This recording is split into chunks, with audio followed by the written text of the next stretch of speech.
कहीं पे निगाहें कहीं पे निशाना। मशहूर गीतकार शमशाद बेगम का ये गीत तो आपने सुना ही होगा। लगता है कि इन दिनों उत्तराखंड के लेसडॉन से विधायक दिलीप रावत यही गीत गुनगुना रहे हैं। अब उनकी निगाहें कहाँ हैं और उनका निशाना किस पे, ये तो वे ही जाने। लेकिन उत्तराखंड के राजनीतिक गलियारों में चर्चा है कि उत्तराखंड में भाजपा के लेसडॉन से विधायक दिलीप रावत अपनी ही सरकार से खफा चल रहे हैं।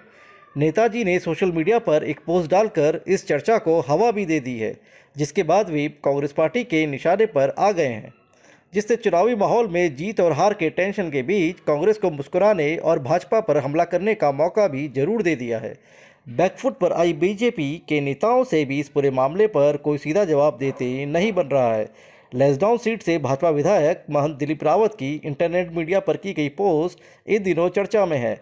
वे लेसडाउन सीट से कांग्रेस की टिकट पर पिछला चुनाव लड़ चुकी अनुकृति गुसाई, जो कांग्रेस के दिग्गज नेता हरक सिंह रावत की बहू भी हैं, उन्हें भाजपा में शामिल करने से अपनी ही पार्टी के वरिष्ठ नेताओं से खफा बताए जा रहे हैं।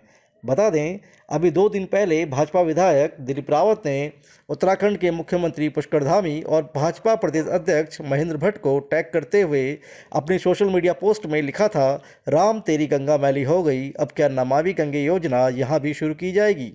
राजनीतिक गलियारों में इसे अनुकृति गुसाई को भाजपा में शामिल करने को लेकर उनकी नाराजगी के तौर पर देखा जा रहा है। हालांकि दिलीप रावत का कहना है कि उन्होंने यह पोस्ट सुखरो नदी के संबंध में की थी। इस पर कांग्रेस के प्रदेश महामंत्री नवीन जोशी ने चुटकी लेते हुए कहा है कि भाजपा अब कांग्रेस युक्त हो चुकी है।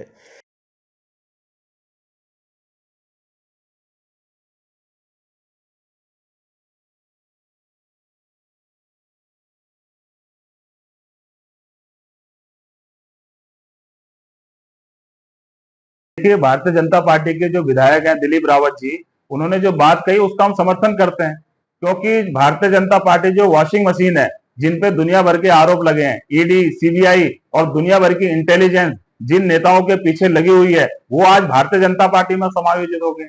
ये कांग्रेस मुक्त भारत की बात कर रहे थे, अब ये भारतीय जनता पार्टी कांग्रेस युक्त बीजेपी हो गई है। तो उसमें इतने आपराधिक प्रवृत्ति के लोग भारतीय जनता पार्टी के अंदर चले गए हैं, जिससे उनकी गंगा ही पूरी मैली हो गई है। अब इसका जो आपने हश्र देखा, चुनाव वाले दिन इनके बस्ते लगाने वाले नजर नहीं आए। अगर जिस प्रकार से हमको चुनाव वॉर रूम में लोगों की सूचनाएं मिल रही थी कि उनके बस्ते कहीं नजर नहीं आए, खुद इनके नेताओं ने कहा कि जो इनके पन्ना प्रमुख हैं वो फील्ड में नहीं नजर आए, वो सिर्फ सेल्फी लेने तक सीमित हो गए।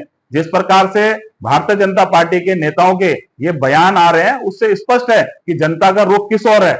इनके विधायक खुद कह रहे हैं कि भारतीय जनता पार्टी ऐसी पार्टी हो गई है जिसमें पूरे पापी लोग सम्मिलित हो गए हैं। इसलिए इनको समय रहते हुए ये सबक इन्होंने लिया नहीं।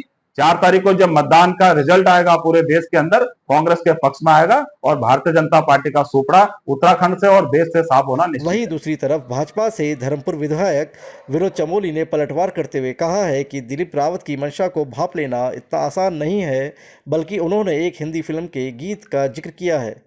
भारत न्यूज लाइव के लिए देहरादून से अजय नौटियाल और मानव डोभाल की रिपोर्ट। उसको लेकर आप क्या कहना चाहते हैं? ऐसा नहीं है, दलीप महंत हमारे बहुत सीनियर कार्यकर्ता है और 3 बार के विधायक है। और मात्र दलीप महंत नहीं, बल्कि उनके पिताजी भी हमारे बहुत सीनियर लीडर रहे हैं और उनकी अपनी ठाती है वहाँ पर। तो उन्होंने कोई बात कही है तो कोई उनकी मंशा को इतनी जल्दी भाप लेना इतना आसान नहीं है। उन्होंने सामान्य तौर पर एक बात कही है, एक पिक्चर का उन्होंने जिक्र किया है, पिक्चर देखने का शौक होगा। भारत न्यूज लाइव से जुड़ने के लिए इसे लाइक, सब्सक्राइब और बेल आइकन दबाएं।